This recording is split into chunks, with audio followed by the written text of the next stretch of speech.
Muy buenas noches, estimados docentes, muy buenas noches, estimados residentes, especialistas. Es para nosotros un placer volvernos a encontrar en esta nueva versión de nuestras cátedras cada 15 días. Muchas gracias por acompañarnos. Les solicitamos, por favor, que puedan colocar sus nombres, de dónde nos acompañan. Para nosotros es un gran placer poderlos tener hoy acá con nosotros. Y bueno, hoy tenemos un tema bastante interesante, bastante bonito y que a veces nos genera muchas dudas, a veces nos genera algunas inquietudes, pero que vamos a aprender mucho de él el día de hoy.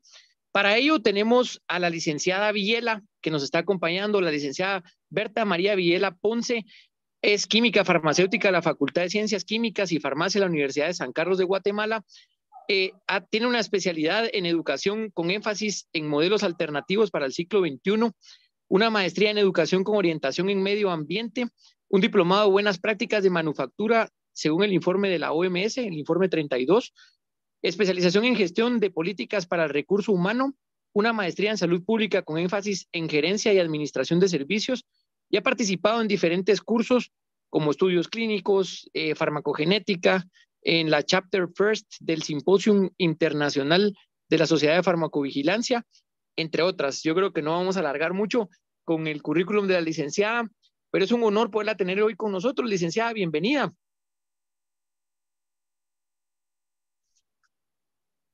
Hola, muy buenas noches a todos. Es un gusto poder compartir con ustedes el día de hoy. Agradezco la invitación, ¿verdad? A la Facultad de Medicina, a la Escuela de Estudios de Posgrados de la misma. Y pues la intención es tratar de compartir con ustedes un poquito el conocimiento que de hecho pueden tener ustedes acceso a través de la tecnología, pero si bien en algo podemos colaborar en este sentido, es un poco con base también a la experiencia, ¿verdad? Y no solo a los documentos que son una referencia para cualquiera de nosotros. Entonces, nuevamente, muchas gracias. Muchas gracias, licenciada Berta. Le dejamos el espacio. Adelante, por favor. Muchas gracias.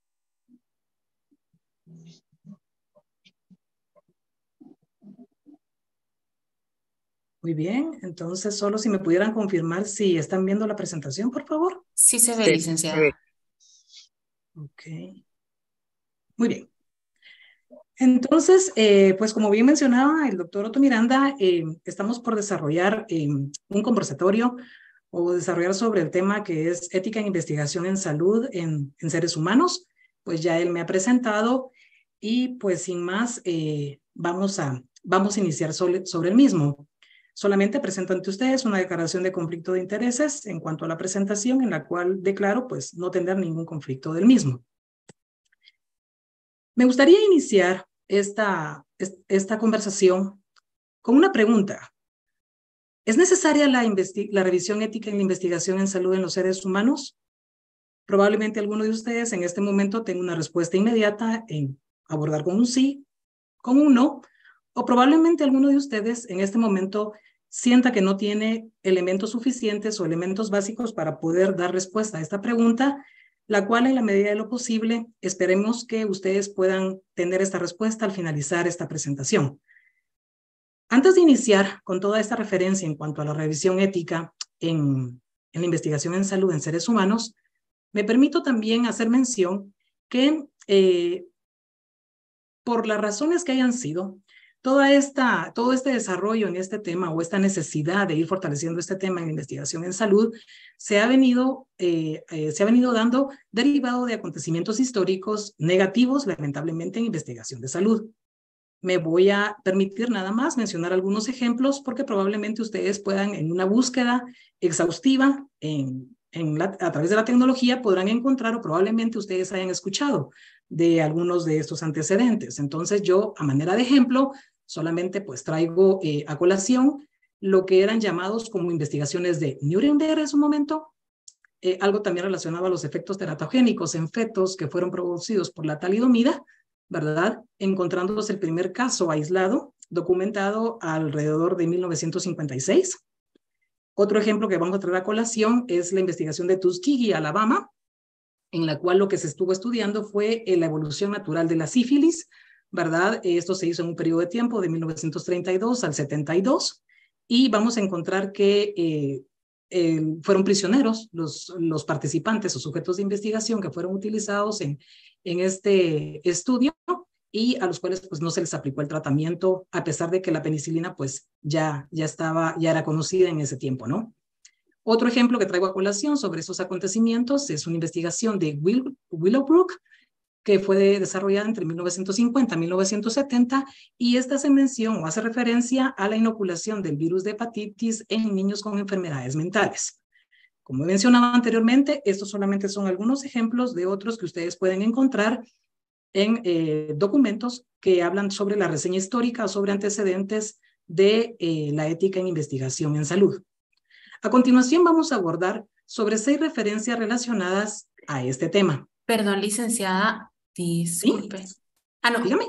No, pensamos que había cambiado de diapositiva. No. Disculpe, continúe. Ok, no hay problema. Gracias. En este momento empiezo a desarrollar, como bien les mencionaba, también 6 referencias relacionadas a la ética en investigación en salud.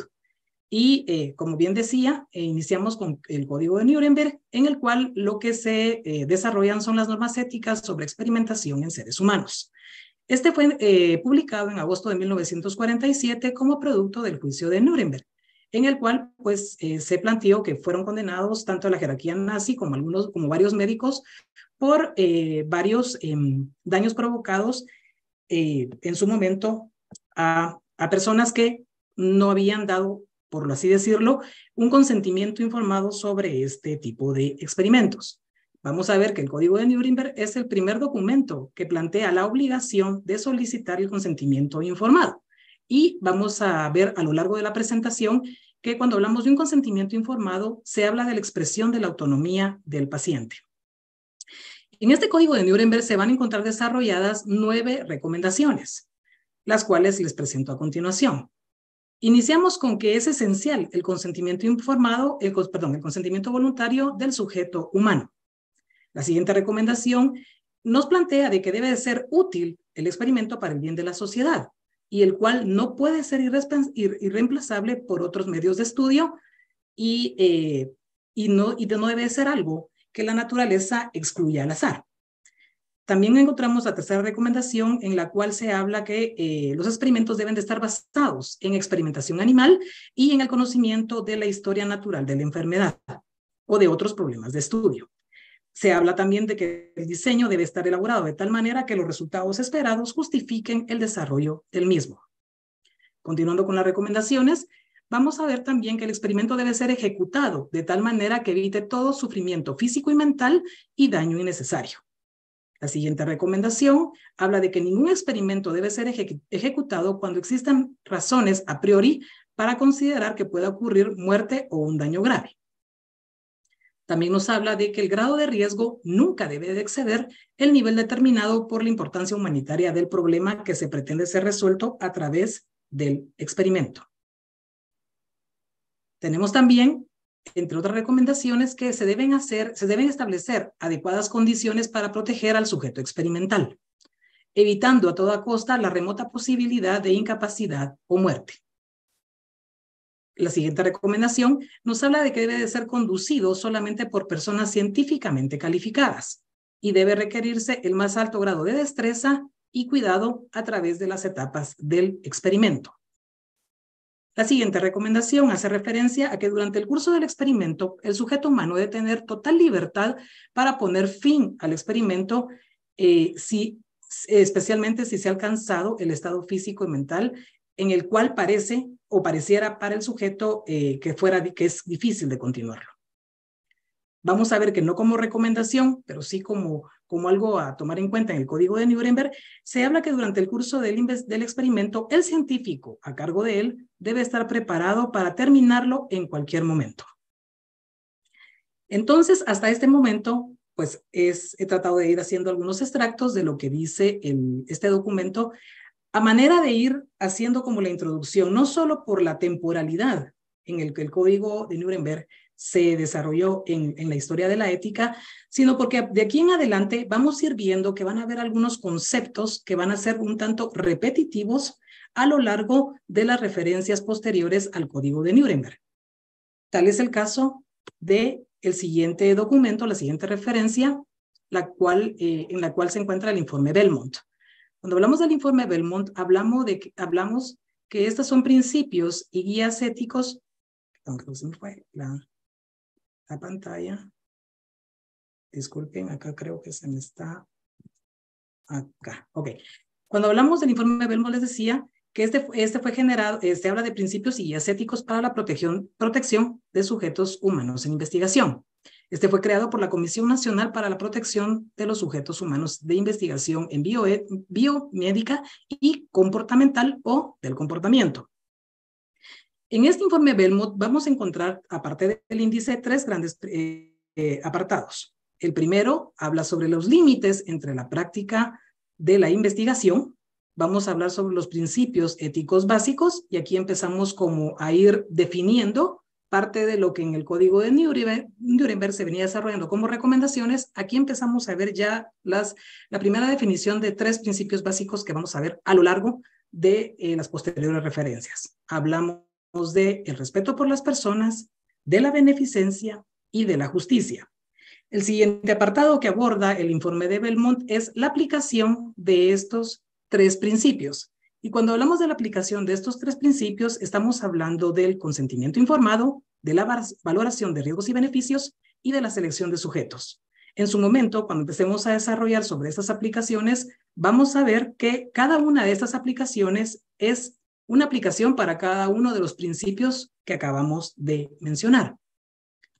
Entonces, hablemos un poco de los límites entre la práctica de la investigación. ¿Y por qué se hace importante o por qué es necesaria hacer la distinción entre investigación y práctica? Porque a menudo estas podrían darse juntas y porque con frecuencia vamos a encontrar que se llaman experimentales, que se le llama experimental a un alejamiento notable de la práctica estándar. Sin embargo, a continuación veremos que ambas tienen diferentes objetivos. En general, cuando hablamos de práctica, vamos a ver que esta se refiere a intervenciones diseñadas únicamente para aumentar el bienestar de un individuo, que tienen una expectativa razonable de éxito. También se habla de que el propósito de la práctica médica o del comportamiento es brindar diagnóstico, tratamiento preventivo o terapia a individuos en particular. Vamos a ver que en contraste con la investigación, cuando hablamos en contraste, la investigación va a estar orientada a desarrollar una actividad que se lleva a cabo para probar una hipótesis, para permitir que se saquen conclusiones y para que a partir de las mismas se puedan desarrollar o contribuir conocimiento generalizable. Cuando un clínico se aparta en forma significativa de la práctica estándar o aceptada, vamos a ver que se viene a colación el término de innovación, que dicho sea de paso, no constituye en sí misma una investigación. De hecho, es necesario que los comités de práctica médica puedan fomentar que todo lo que tenga que ver relacionado a lo que es una innovación pueda tener o pueda contar con un proyecto formal de investigación. La investigación y la práctica pueden llevarse a cabo juntas, siempre y cuando la primera esté diseñada para evaluar la seguridad y eficacia de la segunda. Esto no debe causar en ningún momento ninguna confusión acerca de si la actividad requiere o no revisión ética, ya que la regla general es que si hay algún elemento de investigación en una actividad, esta debe sufrir revisión para protección de los sujetos humanos. En cuanto al informe de Belmont, también vamos a hablar de los principios éticos básicos. Como les mencioné anteriormente, entonces vamos aquí a ir aterrizando en tres definiciones y vamos a empezar con la primera. La primera habla sobre respeto por las personas. ¿A qué se refiere este concepto? Vamos a ver que cuando hablamos de respeto por las personas, de acuerdo al informe Belmont, hay dos convicciones éticas que tomar en cuenta. La primera es que los individuos deben de ser tratados como agentes autónomos. Y la segunda es que las personas con autonomía disminuida tienen derecho a protección. En la mayoría de los casos de investigación con humanos, el respeto por las personas exige que los sujetos ingresen al estudio de manera voluntaria y con información adecuada. En cuanto a los principios éticos básicos, vamos a ver ahora lo que es la beneficencia. Cuando hablamos de beneficencia, se plantea que las personas son tratadas éticamente, no solo respetando sus condiciones, como hemos visto en el principio anterior, y protegiéndolas del daño, sino también esfuerzos para asegurar su bienestar. Normalmente, el término de beneficencia puede estar un poco relacionado al indicativo de actos de bondad o de caridad, que sobrepasan lo que es estrictamente obligatorio. Sin embargo, se han formulado dos reglas generales, que son expresiones complementarias a las acciones de beneficencia. En este sentido, las cuales les presento a continuación. Uno es no hacer daño, y la siguiente es aumentar los beneficios y disminuir los posibles daños lo más que sea posible. Vamos a ver que en este sentido también el proverbio hipocrático, no hagas daño, ha sido desde hace mucho tiempo un principio fundamental en la ética médica, y el mismo también ha sido trasladado en el campo de la investigación, diciendo que uno no debería lesionar a una persona independientemente a los beneficios que pudiera derivarse para otras. El siguiente principio es la justicia. Cuando hablamos de justicia, probablemente venga a nuestra mente la siguiente pregunta. ¿Quién debiera recibir los beneficios de la investigación y quién debe soportar sus cargas? Vamos a ver que hay varias formulaciones que han sido ampliamente aceptadas para determinar de forma justa la distribución de cargas y beneficios. Cada una de estas formulaciones menciona alguna propiedad relevante sobre cuya base se debieran distribuir las cargas y los beneficios. Y estas formulaciones son: a cada persona, una porción igual; a cada persona, de acuerdo a su necesidad individual; a cada persona, de acuerdo al esfuerzo individual; a cada persona, de acuerdo a su distribución a la sociedad; y a cada persona, de acuerdo a su mérito. Veamos entonces ahora las aplicaciones de estos tres principios que acabamos de hacer mención. En el orden que se van a ir mencionando las aplicaciones es en el mismo orden en que se han presentado los principios.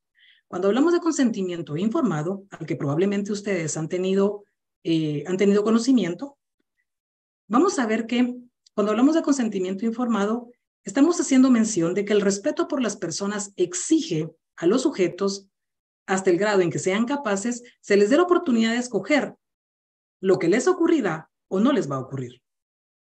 Esta oportunidad se provee cuando se satisfacen los estándares adecuados de un consentimiento informado. Más adelante volveremos a retomar el tema de consentimiento informado con las siguientes referencias que les traemos a manera de ejemplo. Existe un acuerdo amplio en que el proceso de consentimiento contiene tres elementos. ¿Cuáles son estos? El primer acuerdo es sobre la información. Cuando hablamos de información, ¿a qué nos estamos refiriendo? Al procedimiento de investigación, los propósitos, riesgos y beneficios que se prevén, procedimientos alternos en caso de que sea una terapia, a una declaración que ofrece al sujeto la oportunidad de hacer preguntas y de retirarse de la investigación en cualquier momento. El siguiente acuerdo en cuanto al consentimiento informado es la comprensión. Si bien es cierto, contar con un documento que cumpla con lo que nos dice el primer enunciado, en relación a la información es importante. Sin embargo, el término de la comprensión, y cuando hablamos de comprensión, hablamos de la forma y el contexto en que se transmita la información, son tan importantes como la misma o como la propia información que se está integrando o se está redactando en un documento. Y por último, la voluntariedad. Y esta hace referencia a que en el consentimiento de participar en una investigación es válido si y solo si la persona o el sujeto de investigación lo da de una manera voluntaria. La siguiente aplicación es la valoración de riesgos y beneficios. Esta es una condición que se aplica a lo que es el principio de beneficencia. Y esta nos plantea que esta va a representar una oportunidad y una responsabilidad para colectar información sistemática y completa acerca de la investigación propuesta. El término riesgo se refiere a la posibilidad de que ocurra un daño. El término beneficio se usa en el contexto de la investigación para referirse a algo de valor positivo relacionado con la salud o el bienestar. A diferencia del riesgo, el beneficio no es un término que exprese probabilidades. Luego tenemos la selección de los sujetos, y esto hace referencia a la aplicación del principio denominado justicia. La justicia es relevante a dos niveles para la selección de sujetos de investigación: el social y el individual. Cuando hablamos de justicia individual, se refiere a la selección de los sujetos, a que la selección de los sujetos demanda que los investigadores sean equitativos, imparciales. Esto significa que no ofrezcan la investigación potencialmente benéfica solo a algunos pacientes a los que favorecen, ni se seleccionen solo personas indeseables para las investigaciones riesgosas. Cuando hablamos de justicia social, esto demanda que se haga una distinción entre las clases de los sujetos que deben y que no deben participar en alguna investigación en particular, basados sobre la capacidad de los miembros de cada clase para soportar las cargas y sobre lo apropiado de imponer cargas adicionales a las personas que se encuentran ya abrumadas. La siguiente referencia a la que vamos a mencionar es la Declaración de Helsinki, que ha sido adoptada por la Asociación Médica Mundial, ¿verdad? Y en la cual se habla de principios éticos para las investigaciones médicas en seres humanos.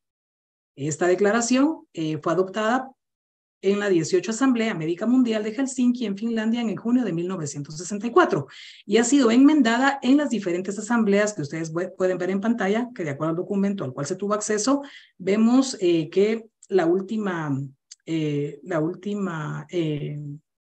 asamblea en la cual se hace como esta actualización a la declaración es la 64, la cual fue llevada a cabo en Brasil en el 2013. Y vamos a ver a continuación que la Declaración de Helsinki lo que hace en su estructura es presentarnos a través de diferentes párrafos. Estos van siendo enumerados y cada uno de ellos va a volver a hacer referencia a los principios que hemos mencionado con anterioridad y se van a ir incorporando nuevos elementos para su desarrollo. Acá entonces lo que trato de plantearles es un esquema, una estructura de cómo está conformada la Declaración de Helsinki. Entonces vamos a ver que tiene un apartado que es la introducción, principios generales, riesgos, costos y beneficios, grupos y personas vulnerables, requisitos científicos y protocolos de investigación, comités de ética de investigación, privacidad y confidencialidad, consentimiento informado, uso del placebo, estipulaciones postensayo, inscripción y publicación de la investigación y difusión de los resultados, y tenemos también las intervenciones no probadas en la práctica clínica. Acá solamente voy a regresar al tema de consentimiento informado, en el cual también se hace referencia a un término que es conocido como asentimiento, el cual es un consentimiento informado, por así decir, pero este se aplica a menores de edad. Y de hecho, entre las recomendaciones para elaborar los asentimientos, se tiene establecido que de estos deben de ser desarrollados o elaborados en dependencia de las edades de los menores de edad que pueden ser incluidos en una investigación. Por lo tanto, se plantea que el asentimiento puede estar elaborado para un rango de niños de 0 a 3 años, de 3 a 6 años, de 6 a 12 y adolescentes. También en este apartado, siempre es bueno mencionar que aunque esté el asentimiento del menor de edad, también debe de haber un consentimiento informado por parte de el padre, a la madre, o el representante legal o el tutor del menor de edad que sea parte de cualquier investigación. Pero aquí el punto es que conozcamos, ¿verdad? Que cuando se habla de poblaciones de menores de edad, pues también, además del consentimiento informado para el adulto, es importante considerar también el asentimiento para el menor de edad. De esta estructura que acabo de mencionar, solamente me voy a permitir desarrollar un poco sobre los primeros 2 párrafos, que son los párrafos que incluyen lo que es el apartado de introducción en esta declaración. Y estos nos dicen que la Asociación Médica Mundial ha promulgado la Declaración de Helsinki como una propuesta de principios éticos para investigación médica en seres humanos, incluida la investigación de material humano y de información identificables. La declaración debe ser considerada como un todo y un párrafo debe ser aplicado con consideración de todos los párrafos pertinentes. Conforme el mandato de la Asociación Médica Mundial, la declaración está destinada principalmente a los médicos. Sin embargo, insta a otros involucrados en la investigación médica en seres humanos a adoptar tales principios. Siguiendo con las referencias que les mencioné en un inicio, vamos a desarrollar un poco también sobre las normas de buenas prácticas clínicas. Cuando hablamos de normas de buenas prácticas clínicas, hablamos de que en la Conferencia Internacional de Armonización, CIARM por sus siglas, se plantearon los requerimientos técnicos para el registro de productos farmacéuticos para uso en humanos, una guía tripartita armonizada de la Conferencia Internacional de Armonización, en la cual lo que se plantean son lineamientos para la buena práctica clínica. Estos lineamientos se tradujeron y se reprodujeron con la aprobación del secretario de la Conferencia Internacional de Armonización en su momento. Y vamos a ver que los lineamientos para la buena práctica clínicas, en cuanto a su estructura, se habla de una introducción, también hay un glosario. El siguiente apartado son los principales de la buena práctica clínica de la CIARM. Y en este apartado solamente me voy a permitir hacer mención al siguiente enunciado o al subnumeral 2.1. Los estudiantes clínicos deben conducirse de acuerdo con los principios éticos que tienen su origen en la Declaración de Helsinki y que son consistentes con la buena práctica clínica y los requerimientos regulatorios aplicables. El siguiente apartado de las normas de buenas prácticas es donde se habla de lo que es el Consejo de Revisión Institucional o de los comités de éticas independientes. Luego hay un apartado para el investigador, para el patrocinador. También hay un apartado para el protocolo de estudio clínico y enmiendas al protocolo, el folleto del investigador y documentos esenciales para la conducción de un estudio clínico. Así que ustedes a través de estos lineamientos tienen la orientación de cuál es el grado de cumplimiento que deben de desarrollar si en su momento ustedes tuviesen algún interés en desarrollar estudios que tienen que ver con el registro de productos farmacéuticos. La siguiente referencia hace mención a las pautas éticas internacionales para la investigación relacionada con la salud en seres humanos. Estas fueron elaboradas por el Consejo de Organizaciones Internacionales de las Ciencias Médicas, por sus siglas CIOMS, en colaboración con la Organización Mundial de la Salud. La última actualización se realizó en Ginebra en el 2016, sin embargo, estas datan de 1982. La estructura para estas pautas éticas es la siguiente. Hablamos sobre un índice, los agradecimientos, el prefacio, la obtención y síntesis de evidencia, el preámbulo, y posteriormente va desarrollando cada una de las 25 pautas éticas que están establecidas en este documento. Para que ustedes tengan un conocimiento a qué se refiere cada una de ellas, vamos a ver que la pauta 1 hace referencia al valor social y científico, así como al respeto de los derechos. La pauta 2 habla sobre la investigación en entornos de escasos recursos. Pauta 3, distribución equitativa de beneficios y cargas de selección. Pauta 4, beneficios individuales y riesgos de una investigación. Pauta 5, elección del mecanismo de control en ensayos clínicos. Pauta 6, atención de las necesidades de salud de los participantes. La 7, involucramiento de la comunidad. Pauta 8, asociaciones de colaboración y formación de capacidades para la investigación y la revisión de la investigación. La pauta 9, personas que tienen capacidad de dar consentimiento informado. Pauta 10, modificaciones y dispensas del consentimiento informado. Pauta 11, recolección, almacenamiento y uso de materiales biológicos y de datos relacionados. Pauta 12, recolección, almacenamiento y uso de datos de una investigación relacionada con la salud. Pauta 13, reembolso y compensación para los participantes en una investigación. Pauta 14, tratamiento y compensación por daños relacionados con una investigación. Pauta 15, investigación con personas y grupos vulnerables.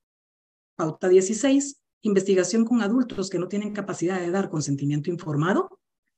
Pauta 17, investigación con niños y adolescentes. Pauta 18, las mujeres como participantes en una investigación. Pauta 19, las mujeres durante el embarazo y la lactancia como participantes en una investigación. Pauta 20, investigación en situaciones de desastre y brotes de enfermedades.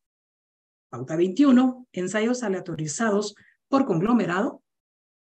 Pauta 22, uso de datos obtenidos en línea y de herramientas digitales en la investigación relacionada con la salud. Pauta 23, requisitos para establecer comités de ética de la investigación y para la revisión de protocolos. Pauta 24, rendición pública de cuentas sobre la investigación relacionada con la salud.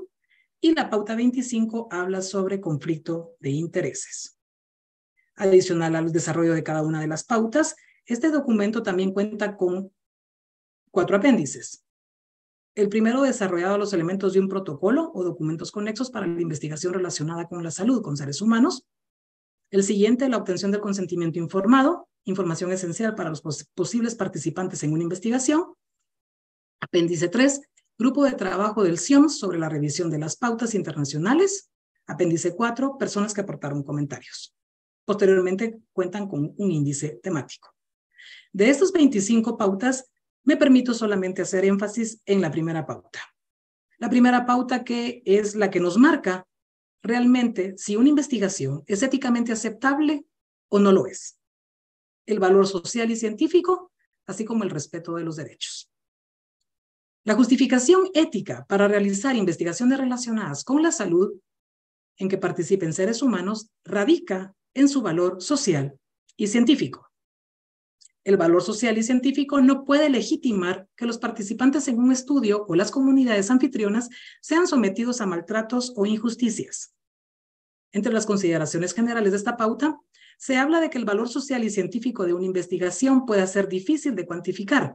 Sin embargo, en términos generales, se sustenta en 3 factores: la calidad de la información que ha de producirse, su pertinencia para abordar problemas de salud importantes y su contribución a la formulación o evaluación de intervenciones políticas o prácticas que promuevan la salud de la persona o la salud pública. Cuando hablamos de valor social, se refiere a la importancia de la información que un estudio probablemente pueda producir. Cuando hablamos de valor científico, vamos a ver que se refiere a la capacidad de un estudio de generar información confiable, válida, que permita alcanzar los objetivos enunciados en la investigación. Acá también se vuelve a retomar la importancia de la calificación del personal de la investigación. Aquí se plantea que los patrocinadores, investigadores y comités de ética de investigación deben asegurarse de que todo el personal de investigación esté capacitado. El respeto de los derechos y el bienestar nos plantea que toda investigación con seres humanos debe llevarse a cabo con el debido respeto y preocupación por los derechos y el bienestar de los participantes y de las comunidades donde se realiza la investigación. Por último, también se habla de otro elemento que también en ética es sumamente importante: la diseminación de los resultados de una investigación. Esta es esencial para poder obtener el valor social de la misma. Entonces, bueno, puede sonar un poco abrumador el tema de cuántas pautas, cuántas consideraciones, cuánto a tomar en cuenta.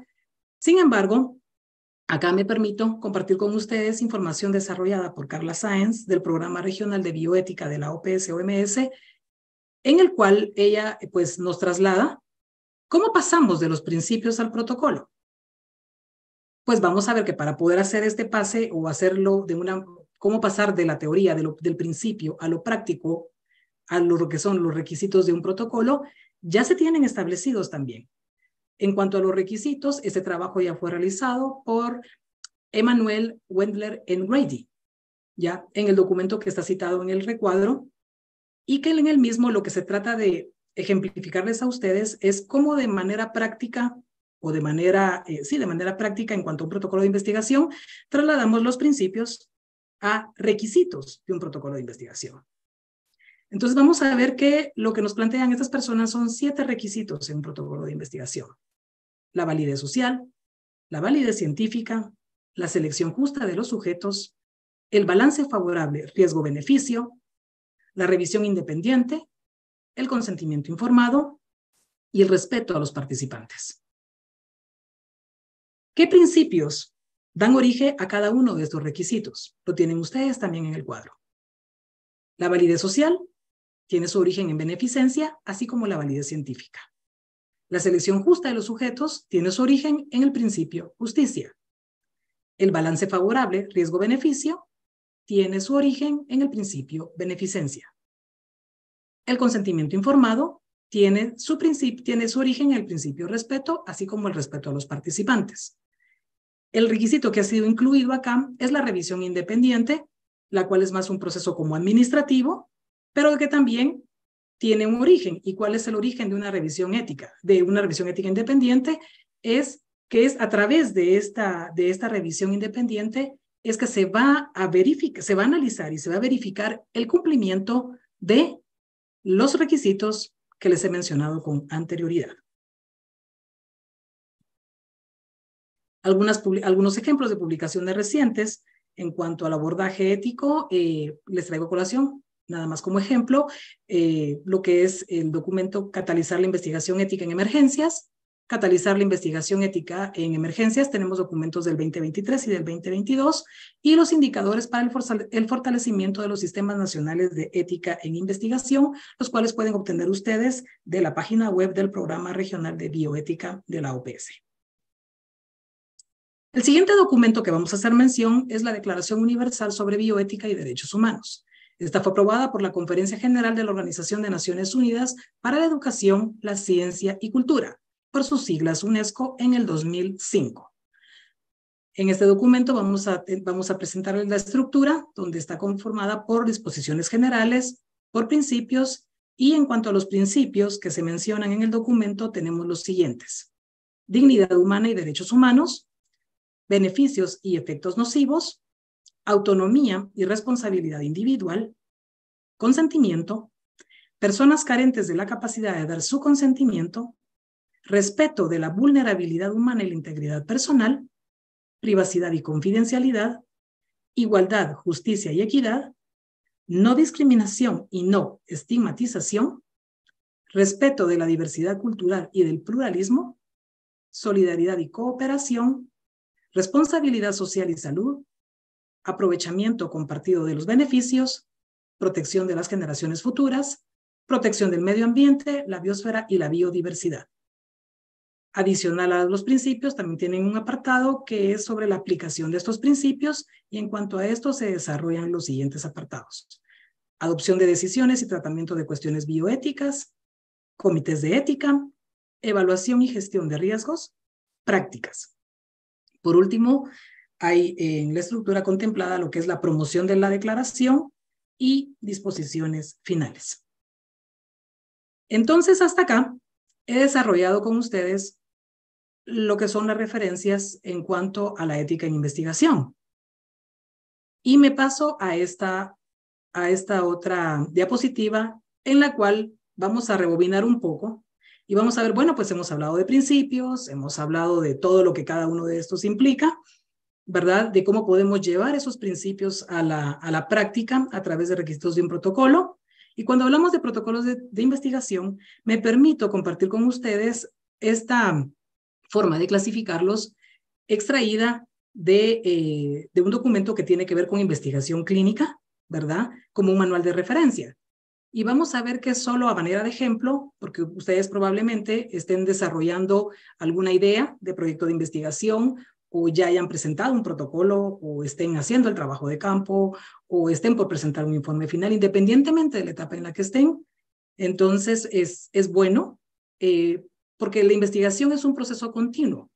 No es aunque en este momento probablemente ustedes lo estén viendo como un requisito académico para obtener la acreditación de una maestría, es probable que alguno de ustedes le guste la investigación y esté incentivado por seguir investigando. Entonces, los principios que mencionamos anterior, los códigos, las declaraciones, las pautas, lo que hemos mencionado anteriormente, en realidad aplicaría a cualquier tipo de estudio en investigación clínica, sea un estudio de observación con todas sus variantes, o sea un estudio de ensayo, o los metaanálisis.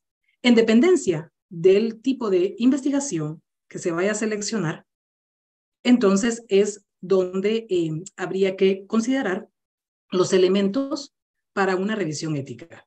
Pero sí es importante no descartar que un estudio, aunque no sea un ensayo, aunque sea un estudio de observación, y si nos vamos un poco a lo más básico de los de observación, que son los descriptivos, es importante que no perdamos de vista que, como bien decía, uno de los enunciados que vimos, creo, si no estoy mal, fue en la Declaración de Helsinki, es que cualquier actividad que denote el hecho de desarrollar la investigación con sujetos humanos es necesario que tenga una revisión ética. Vuelvo a plantear la pregunta entonces. ¿Es necesaria la revisión ética en la investigación en salud en seres humanos? Si a mí me lo preguntan, mi respuesta es sí. En este momento no sé si la respuesta de ustedes podría haber cambiado a lo que se planteó en un inicio, o se mantiene, o si quisieran seguir explorando más sobre el tema para poder emitir una opinión. Gracias por su atención.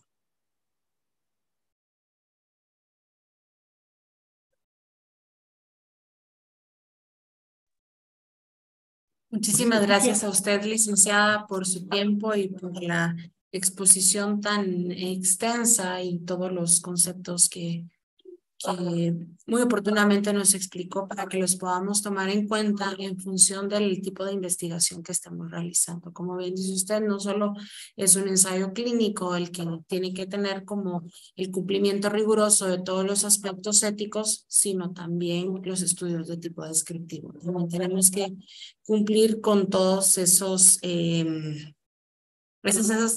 características o esos requisitos que están estipulados. Vamos a pasar a las preguntas. El doctor Otto Miranda tiene un par de preguntas para hacerle, licenciada. Muchísimas gracias, licenciada. Con base a lo que usted nos platicó, hay algunas preguntas acá en el chat y la primera es, ¿cuántos comités de ética tienen que aprobarme un estudio experimental? ¿Basta con el del hospital? Ya, vamos, aquí para poder responder esto voy a irme al marco normativo del país. Ciertamente el Código de Salud, el decreto 9097, en su artículo 158, ¿verdad? Tiene estipulado que los hospitales, sea públicos o privados, deben de contar con un comité de ética, de bioética. En este caso la referencia es un comité de bioética. Por lo tanto, ¿por cuántos debe de pasar? Creo que si un comité de ética o de bioética está acreditado y cuenta con personal que ha recibido como el entrenamiento necesario para poder hacer las revisiones éticas, entonces sería como un poco en respuesta a la normativa de cada institución, ¿ya? Entiendo que, por ejemplo, la Facultad de Medicina de la Universidad de San Carlos tiene un comité de ética, de bioética, si no estoy mal, lo consulté en Digi, ¿verdad? Entonces, es un poco... ¿cuántas revisiones debería de llevarse a cabo? Sería dependiendo la normativa de la institución donde usted va a ejecutar el experimento o la investigación, ¿no? También en Guatemala, entre la normativa vigente, se cuenta con si es un ensayo clínico, lo que estaría un poco como en duda, pues en el Departamento de Regulación y Control de Productos Farmacéuticos y Afines del Ministerio de Salud, también se cuenta con una unidad de ensayos clínicos y se tiene también regulado la elaboración de los ensayos clínicos y todo lo que tiene que ver con el protocolo de investigación, con los comités de éticas independientes. De hecho, al consultar la página web de este departamento, pues logro identificar que hay 4 comités de éticas independientes que están ya autorizados por el ente regulador, ¿verdad? En caso de que esta fuera la intención. Entonces, para tratar de responder es, dependiendo la normativa de la institución donde usted vaya o pretenda hacer su estudio de investigación, será el que marque la pauta. Si, por ejemplo, el Comité de Bioética de la Facultad de Medicina, ¿verdad? Con ese aval pueden someter ya o pueden ejecutar su protocolo de investigación, o si adicional a ese, pues igual, si un hospital va a ser el sitio de investigación y cuentan con un comité de bioética, que debería de ser así, entonces, por lo menos hacer el sometimiento y que ya venga la respuesta por parte del comité. Excelente, muchísimas gracias. Muchísimas gracias, licenciada. ¿Tiene más preguntas? Sí. ¿Hacer procedimientos de rutina con los pacientes se considera como estudios experimentales? ¿Debo pedir apoyo del comité de ética para documentar un ejemplo de estos? Por ejemplo, licenciada, cuando a un paciente se le hace un abordaje terapéutico y hay 3 opciones terapéuticas que se hacen en función a la evaluación o a la valoración clínica del paciente se decide qué medicamento o qué terapéutica se le va a dar a este paciente. Pero yo quiero hacer una investigación y yo, si tengo 15 pacientes, voy a decir uno a cada uno, le voy a dar cada uno de los 3 tratamientos o de las 3 opciones. ¿Eso es un experimento?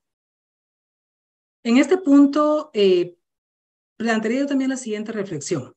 En Guatemala recordemos que para poder utilizar medicamentos se cuenta con un registro sanitario emitido por el ente regulador.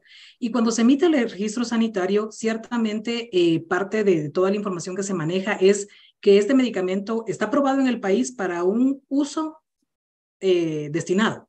Me explico, para una indicación terapéutica destinada. En el caso de que la intención sea probar medicamentos que no han sido aprobados para esa indicación terapéutica en el país, estaríamos hablando ya de una consideración de un ensayo clínico, para lo cual tendría que pasar por todo lo que está regulado por el ente, ¿verdad? Regulador que acabo de mencionar, en cuanto a la ejecución de un ensayo clínico. Entonces, lo primero que habría que valorar es cuál es la indicación terapéutica para la que ese medicamento ha sido aprobado en el país, ¿ya? Entonces, si es distinta a la que está autorizada, estaríamos hablando de un potencial ensayo clínico, por tanto tendría que cumplir con toda la normativa regulatoria que esto implicaría. Muchas gracias, licenciada. Creo que el doctor Otto Miranda tiene alguna otra pregunta. Sí, muchísimas gracias. Tenemos algunas preguntas más en el chat. ¿Cómo funciona el asentimiento informado directamente con el menor? ¿Tiene que dejarse registrar una huella dactilar con un menor de edad? Ya, en relación al asentimiento informado, como bien lo mencioné, este tiene que ir adaptado a las edades en que está la población o las poblaciones objetivo. Realmente, si la persona interesada, hay bastantes ejemplos ya ahí sí que la tecnología tenemos que usarla de una manera responsable y para ese tipo de situaciones nos puede ser orientador. Entonces, uno puede encontrar ejemplos dependiendo del tipo de investigación que se pretende hacer y la población, así es como ya hay algunos como estándares o algunas referencias de cómo ir elaborando los asentimientos informados.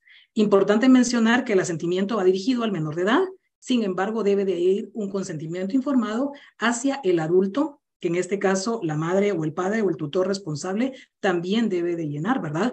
Porque la idea es, en cuanto al asentimiento, es no excluir al menor de edad de que tenga conocimiento, que tenga acceso a la información de acuerdo a su edad, de qué es lo que se va a hacer con él, o sea, en qué va a participar él. Pero todo se va como presentando de acuerdo a la edad. Por ejemplo, un asentimiento informado no va a ser el mismo en un niño de 3 años que en uno de 12 años o que en un adolescente. Entonces, por eso le mencionaba que en dependencia de estos grupos de edad, y eso fue lo que se presentó, es que ya hay referencias o hay algunos ejemplos de cómo irlos desarrollando, porque la idea es que la población entienda y comprenda en qué va a participar. Es no dejarlos excluidos, como que no tuvieran voz ni voto. Claro, que logren comprender en qué están. Muchas gracias, licenciada. La doctora Ligia tiene más preguntas para usted. Sí, tenemos otra pregunta que nos hizo la doctora Mari Cotí. Dice, ¿quiénes deben conformar un comité de ética de investigación? Ok. En este sentido, cuando hablamos de comités de ética de investigación, se hablan de multidisciplinariedad. A veces tendemos a pensar que un comité de ética, para estar debidamente conformado, solo debe de ser profesionales de la salud, por ejemplo, o solo deben de ser médicos, o personal de enfermería, o farmacéuticos, cualquier profesional de la salud.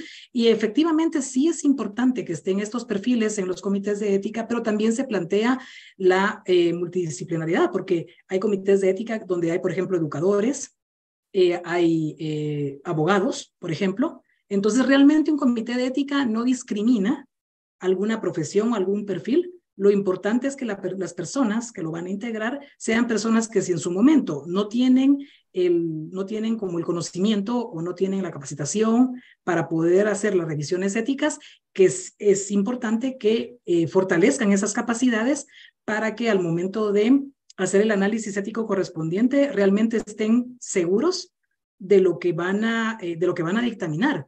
Porque pruebe, si no hay, por ejemplo, un entrenamiento adecuado, pudiéramos cometer algún error en no aprobar, por ejemplo, o en improbar, una revisión ética si no tenemos la preparación suficiente. Entonces, en este sentido, se plantea, de hecho, que el hecho de que haya multidisciplinaridad en los comités, eso enriquece inclusive los análisis y las discusiones porque hay diferentes ángulos, o sea, de ver la misma situación, hay diferentes abordajes para la misma situación y entonces puede ser más enriquecedora el análisis y como tratando de buscar esa ¿cómo decirlo?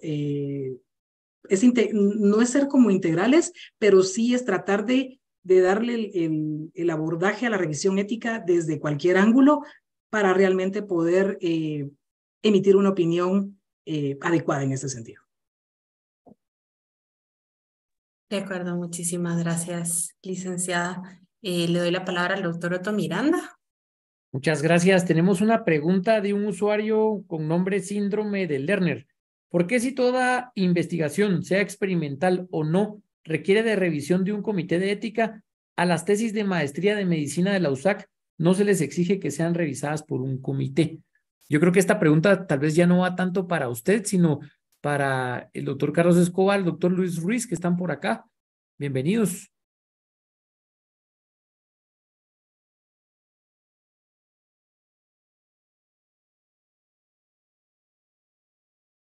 Buenas noches a todos. Bienvenido, doctor. Buenas noches, doctor. Buenas noches. Bueno, la verdad que el tema de los comités de ética por parte de las instituciones es compleja, ¿no? Se supone que los hospitales tienen comités de ética y que todas las investigaciones que se van a someter o que van a ser realizadas en los diferentes hospitales deben pasar por estos comités de ética y ser aprobados. Eso es un principio que está establecido. Posiblemente lo que está sucediendo en algunos casos es de que hay lugares, instituciones en las cuales esto no lo consideran como un requisito institucionalizado obligatorio. Sin embargo, vamos a poner, por ejemplo, la pregunta que le planteaban a la doctora Ligia, en donde se van a manejar protocolos terapéuticos diferentes en casos similares. Yo creo que en estas circunstancias es obligatorio que, a pesar de que sean protocolos ya validados, si se van a utilizar diferentes decisiones en pacientes que sufren las mismas patologías, se tome la decisión de que se haga con justicia, que se haga con el propósito de no provocar daño, que se haga con el propósito de no discriminar a los pacientes por cualquier razón. En estos casos, creo que es una obligación. Como bien decía la licenciada, en la Facultad de Ciencias Médicas existe una comisión de bioética. La Universidad de San Carlos cuenta con una comisión de bioética. Y entonces ya es responsabilidad de nosotros someter estos estudios a estas instancias para que sean aprobados. No sé si en este caso el doctor Ruiz tenga algo más que agregar.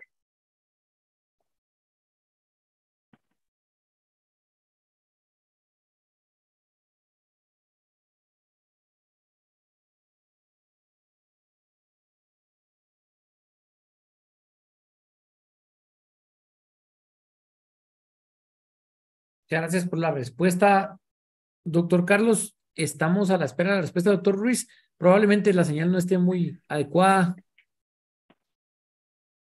pero si gusta podemos continuar con más preguntas. Tenemos otra pregunta también por acá.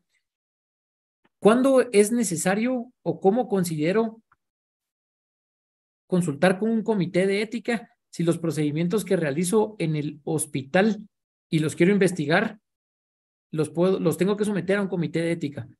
Por ejemplo, una cirugía versus otra cirugía. O como procedimientos de rutina no se deben de... Lo que sucede es que creo que eso, como bien se mencionaba en la declaración de Helsinki, cualquier situación nueva o innovadora que sea parte de los estándares médicos actuales, no por ser una situación innovadora se considera una investigación. Sin embargo, es necesario y es importante que esta situación de innovación se pueda formalizar a través de un protocolo de investigación que, ya como se ha planteado, al hablar de una actividad de investigación es necesaria la revisión ética, ¿ya? Entonces, a veces en la experiencia tuve oportunidad de ver algunas propuestas que se sometían a revisión ética y que hablaban básicamente de lo que eran intervenciones. Pero realmente, si profundizamos o si ponemos atención en lo que habla la Declaración de Helsinki, entonces ahí es claro en decir que es importante que se pueda desarrollar formalmente la innovación a través de una investigación, porque per se una una innovación no es una investigación. Por tanto, entonces, mi recomendación sí sería el sometimiento a una revisión ética. Muchísimas gracias, licenciada.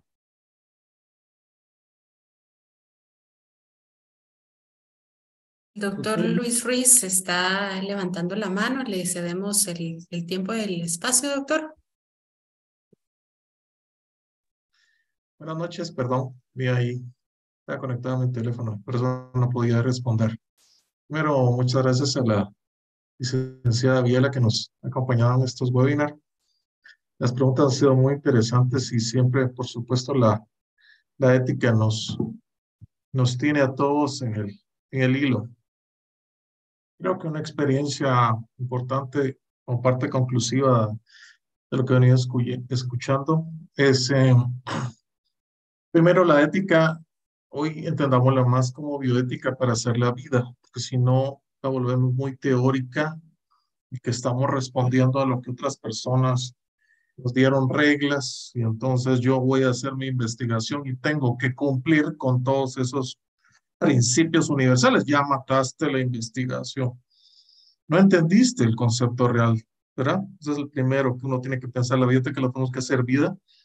E inicia con la actitud del investigador en todo momento. Importantísimo. Desde que decide el tema, desde que le pone ganas a estudiar, desde que toda esa parte va llevando un hilo conductor. No es solo cuando al fin se me ocurre que investigar. Cuando al fin decido cómo voy a investigar, se me ocurre este método, digo, ¿será que esto no afecta éticamente al paciente? ¿Verdad? O sea, debe venir siempre de la mano, tanto del investigador y en el caso de ustedes residentes con sus docentes, asesores, estar viendo esos temas y toda esa situación que bien nos planteó la licenciada, de una amplitud de conceptos de qué quiero investigar, para qué quiero investigar, quién va a estar beneficiado con esto, ¿verdad? Y entonces en ese concepto vamos viendo por qué, por lo general, ya aplicándolo a nuestras tesis, eso es el 90%. Muy difícilmente encontramos que alguien haga un ensayo clínico. A veces sí lo hemos encontrado. Y lo más triste es que no lo pintan como un ensayo clínico, se ponen a experimentar. Entonces, en esa parte figurativa de los conceptos a nivel de país, no hablemos a nivel de nuestros posgrados o nuestros hospitales donde tenemos programas de desarrollo. Hay leyes, como bien lo plantea la licenciada, muy difíciles de cumplir, incluso por las mismas instituciones que las ponen. Sí, el mismo ministerio no exige a los hospitales que tengan comités de investigación y ética a la vez. A veces son el mismo, ¿verdad? Entonces sí, hay muy pocos hospitales que cuentan con eso y es una necesidad sentida. Luego, nuestras investigaciones van dirigidas, no tienen una total libertad porque quienes son nuestros patrocinadores son las instituciones que ponen los pacientes, que ponen los medicamentos, que ponen todos los tampos. Nosotros solo somos los entes investigadores como residentes que vamos ahí. Por ende, hace algunos años, yo recuerdo más o menos como 8 años, llegó un gran documento, ¿verdad? Que el ministerio decía que toda investigación en humanos no se iba a aprobar si no pasaba por un comité. Empiezan algunos residentes a intentar mandar a esos comités. Solo para que se imagine la licenciada, ¿verdad? Tenemos 400 tesis por nivel, por año. O sea que por ahí se ejecutan unas 1.500 tesis fácil, solo con nuestro programa podrá. Entonces, que alguien tenga la capacidad de revisar protocolos de 1.500 tesis, vamos muy bonito, ¿verdad? Entonces, algunos sí se animaron y empezaban, como bien lo dijo la pregunta, a buscar dónde encuentro un comité. Oh, ahí está el de la facultad. Sí, pero él tiene las tesis de grado. O sea que unos 2, 3 meses te cuentas, tal vez si puedo revisar. Era un rezago, o sea, Es una necesidad sentida, por supuesto, pero no es práctica en algunas situaciones. Por ende, se esperaría que aquel que es investigador, su asesor y acompañante y docente, velen porque sí se ha cumplido todos estos principios, por lo menos. O sea, que no quede en el limbo cuando alguien mencionaba ahí, es que la San Carlos no lo pide, lo pedimos y no se gradúa nadie. Casi. Bien, sinceramente, o sea, es la realidad, hay que ser claros y concretos, que lo necesitamos, que lo tenemos. Se hizo un intento, yo hace unos años dejé un proyecto, ojalá se retomara, que hubiera un comité a nivel de las tesis, por ejemplo, de posgrado. Que no, que solo es uno, y se vuelve la de no acabar, y como bien lo decía la licenciada, cuando ustedes dicen vamos a abrir un comité, tampoco es aquí están los cuatro y sí, abran su comité, no, es estricto, no existen tantos comités como para estar revisando la figura de estos procesos, pero en síntesis sí es importante que recalquemos algo históricamente ya como médicos lo hemos visto, porque todos estos principios y fundamentos históricos de la investigación en humanos, por ende nos metemos los médicos, ¿verdad? Pero dentro de esos cambios trascendentales históricos de nuestra investigación, que como investigación todos innatamente lo somos, o sea, se habla de los del siglo pasado, pero si yo me pusiera a hacer investigaciones que aprendimos en epidemiología hace 400 años en Londres, dice aquí nunca se cumplió. Sí, en ese tiempo la figura de los conceptos de la ética y los daños eran ínfimos a lo que ha venido evolucionando los tiempos, pero creo que un principio que no se debe perder y tal vez no se describe, incluso hay que tener muchísimo cuidado con estas declaraciones, principalmente de la más importante que en la actualidad se utiliza, es la universal de bioética en la investigación, ¿verdad? Y no solo en humanos, pero esa es mucho más grande que estos principios. Es en cuanto al valor de la persona que se le denomina ser humano, ¿verdad? O persona humana, importantísimo. Esa claridad de quién es a quien vamos a investigar. Incluso eso lo mencioné alguna vez en una charla a los médicos en salud pública, que les decía, uno puede estar haciendo una investigación de campo, cómo aplicar XY protocolo para atender X, no sé, imagínense a nivel de proyectos de salud grande. Y le digo, pero ahí está la ética metida, tienes que ver todo, cómo va a llegar esto que vas a aplicar, a dónde vas a llegar y cómo la gente lo va a aplicar. O sea, no nos podemos caer en conceptos teóricos. Ya en nuestro campo, lo que más vemos y tienen que tener un cuidado enorme para los que están haciendo sus tesis, para quienes asesoran, es en cuanto a qué es en realidad. Recuerden que lo he venido diciendo en todos los webinars, qué queremos investigar, cómo lo vamos a investigar y puntualizar, porque a veces son respuestas a X, Y acción o procedimiento, terapia, de que yo hice por esto, que quieren averiguar porque es algo que se ha venido haciendo ya rutinariamente en el hospital. No es una cosa experimental que ustedes por primera vez van a hacer algo que solo en Tailandia hacía eso, ya cambió. Por lo general se ponen a describir lo que ya hacen en sus hospitales. Hay protocolos, hay hospitales que se cuidan y tienen protocolos. Entonces, mire, implementamos un protocolo porque usted no hace la tesis para decirnos si esto está funcionando bien, ¿verdad? Y se ponen a describir todos los procesos que en realidad no era la investigación, ¿verdad? A menos que sí vas a tú aplicar algo diferente. Los famosos estudios comparativos, voy a investigar si le pongo aspirina o le pongo acetaminofén. Voy a ver. Entonces, todas esas medidas sí es donde tenemos que ir viendo con muchísimo cuidado quién vamos a involucrar, no simplemente así como lo vimos las pasadas. Es muy ideal establecer una muestra, pero una cosa es establecer el número y otra cosa es las características del sujeto del estudio. Entonces, un poco parte conclusiva en esto de los comités son esenciales, tenemos que construirlos todos en esto, se dedica bastante tiempo a poder investigar un protocolo de investigación concreta, pero sí no debemos por eso desanimarnos, ¿verdad? Y eso es un pensamiento que lo dejo como manera general en nuestros estudios. Y el primero que tiene que estar metido en esto es el propio residente, ¿verdad? De él surgir, que él se dé cuenta si su tesis está haciendo o no dañando a alguien con lo que cree que está haciendo como bueno. Hay que tener muchísimo cuidado, ¿verdad? Y algunas veces beneficencia no solo era hacer el bien, sino que cuando se esté haciendo el mal, yo cambiarlo a hacer el bien, ¿verdad? La bioética amplía, la bioética humanista es mucho más grande y personalista, ¿verdad? Entonces yo creo, y se lo mencionaba por aparte al doctor Otto, que pudiéramos, si dependiendo de la unidad de tesis, se permite ir haciendo ya una aseveración de la parte teórica, de la parte de experiencia propia de nuestras tesis y de lo que viven los residentes, creo que eso sería muy, muy enriquecedor y pues yo lo dejaré ahí para no prolongarlo más y muchas gracias y a usted, licenciado. Un gusto. Muchas gracias, doctor. Este será el tema de del próximo webinar. Tenemos algunas preguntas más en el chat en vivo. Por favor, doctora Ligia. Así es. El doctor Ronnie Vázquez pregunta, ¿el Comité de Bioética solo participa en la evaluación de trabajos de investigación o también en discusión de casos clínicos que tienen dilemas éticos en su manejo? ¿Es correcto hacerlo o debe crearse otro tipo de comité que evalúe estos casos? Bueno, en este sentido, cuando se habla de los comités de bioética, en dependencia de cómo esté, cómo esté establecida la organización o la institución, es donde, por ejemplo, se pueden separar ciertos temas, ¿verdad? O sea, hay abordajes en los comités de bioética o de ética que están dirigidos, por ejemplo, a la ética asistencial, a la ética como práctica médica y a la ética en investigación. Entonces, esto es en dependencia de cuáles sean las funciones del comité, ¿verdad? Para que pueda abordar los casos que corresponden. Entonces, eso a manera de ejemplo es que les hago esta como segmentación de cómo se puede hacer el abordaje de la ética en diferentes ámbitos en cuanto a el tema de médicos, por ejemplo, que es lo que nos trae a colación.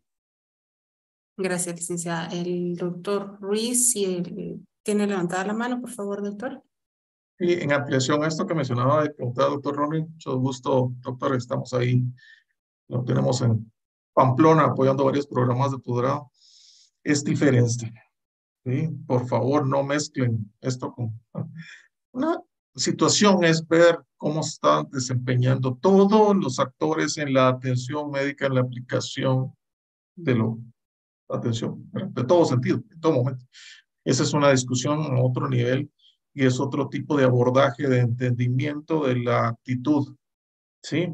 Y nunca olviden, yo siempre lo menciono en las charlas de ética, es una cosa es estar sentaditos todos y diciendo, ¿qué pasaría si llega una señora sangrando y duele?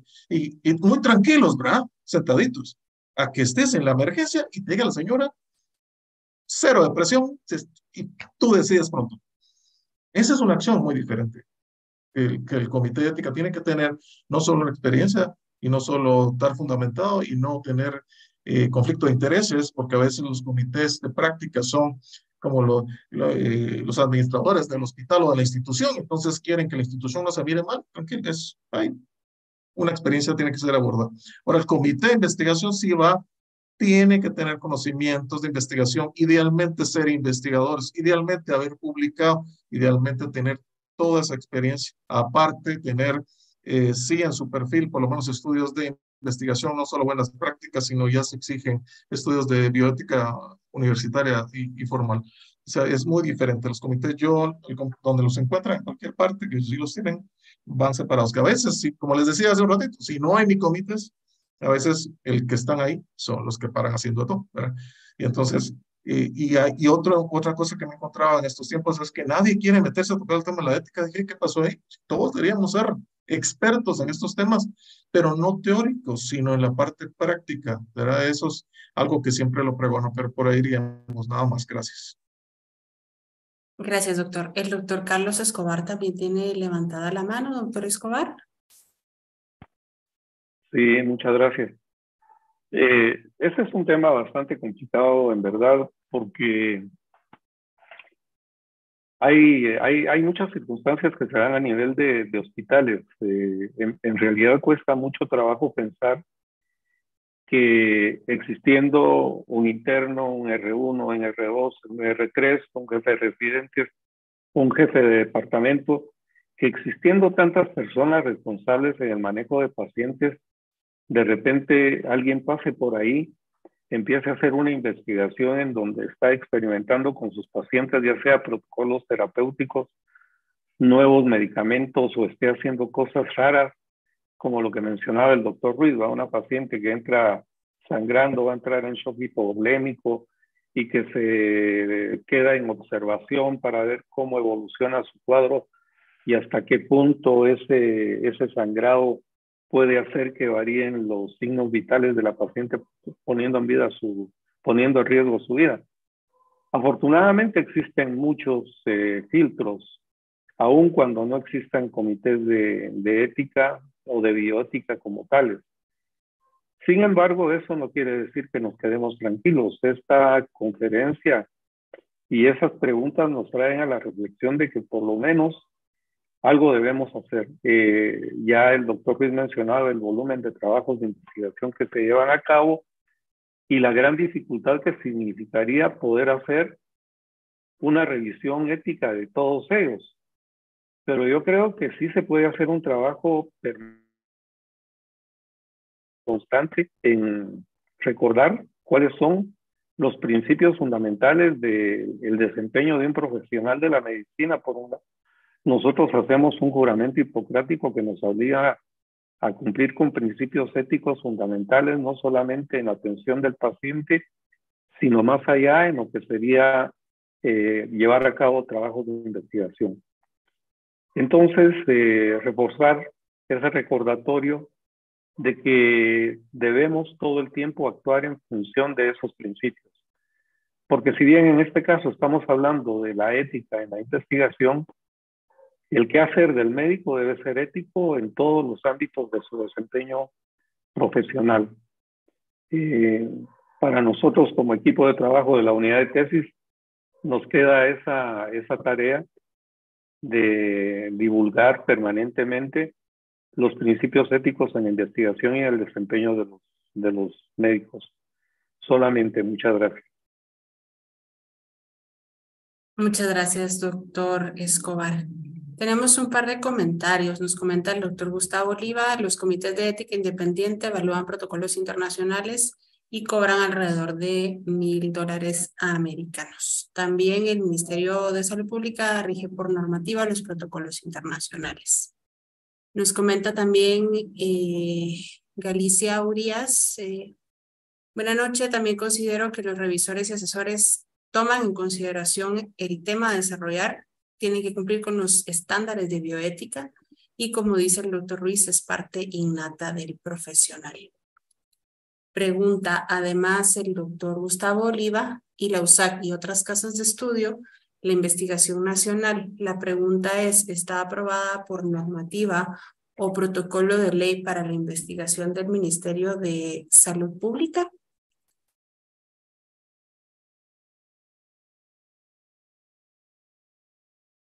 En cuanto a lo estipulado en el Código de Salud, pues su ámbito de aplicación es nacional para instituciones públicas o privadas, ¿verdad? El decreto 9097 en su artículo 158. En cuanto a la normativa de ensayos clínicos, como bien lo mencionaba en algunos de los comentarios, ¿verdad? En sujetos humanos, es un acuerdo ministerial que fue actualizado el año pasado y que tiene todos los apartados referentes a lo que es el protocolo de investigación, como lo mencioné, los comités de ética y todo lo que conlleva la ejecución del mismo.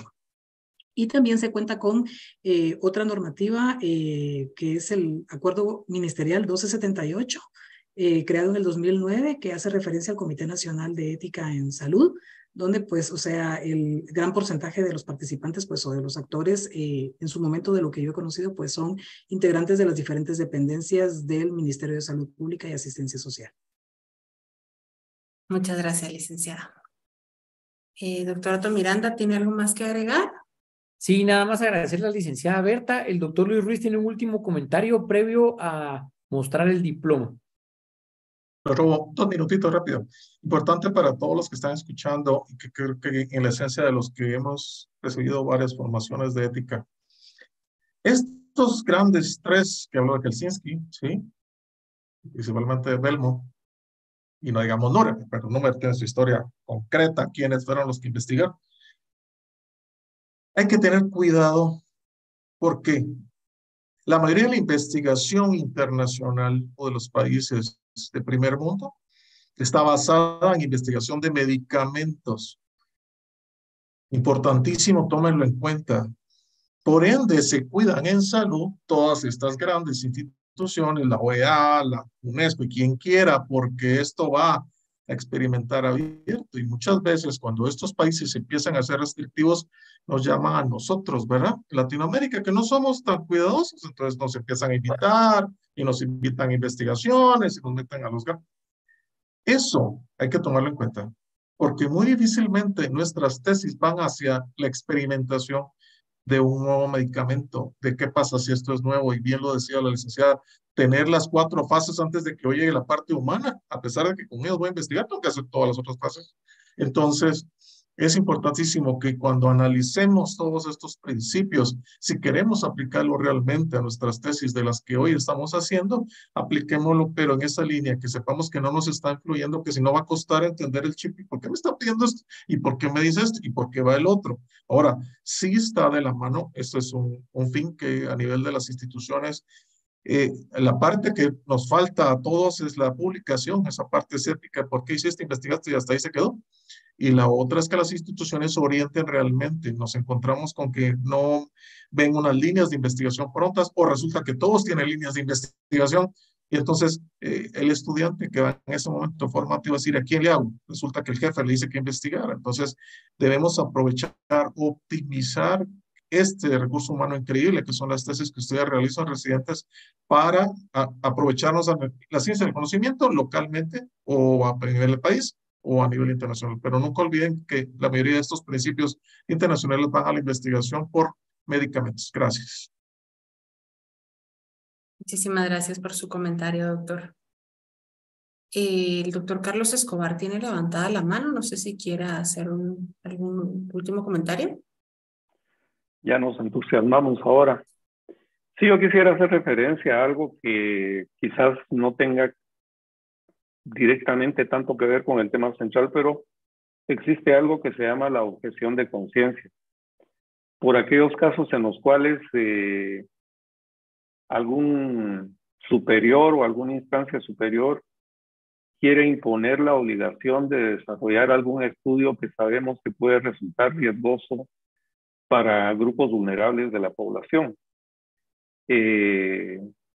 Por derecho moral y por derecho legal, quienes estamos inmersos en el campo de la salud tenemos la posibilidad de hacer una objeción de conciencia, hacer valer nuestros principios, nuestros valores, hacer valer las cosas en las que creemos y por las cuales consideramos de que esa imposición que se nos quiere dar no la vamos a ejecutar.